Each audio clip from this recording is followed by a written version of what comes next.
बनवतोय पुरणपोळी. पुरणपोळीसाठी मी साहित्य सगळं काढून घेतलेलं आहे. तर तुम्हाला सांगते काय काय. हे मैद्याचं पीठ मी मळून घेतलं आहे. मळताना त्यात थोडंसं मीठ आणि हळद टाकले आणि मळून ते मुरवत ठेवले. हे सुक्कं पीठ घेतलं आहे जे मी पोळीला लावणार आहे त्यासाठी. हे गूळ खिसून घेतलेलं आहे.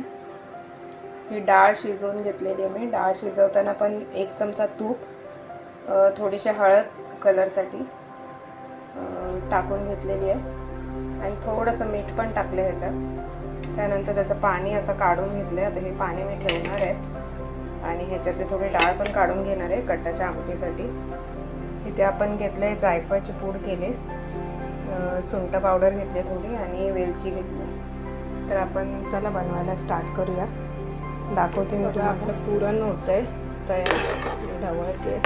त्याच्यात मी ते वेलची, जायफळ आणि सुंठाची पावडर टाकून झालेली आहे आणि आता ढवळून ते घट्ट करून घेते. गूळ पण टाकलेलं आहे त्याच्यात. चण्याची डाळ मी आधी थोडीशी स्मॅचरने अशी वाटून घेतलेली आहे, थोडीशी दाणे काढून घेऊन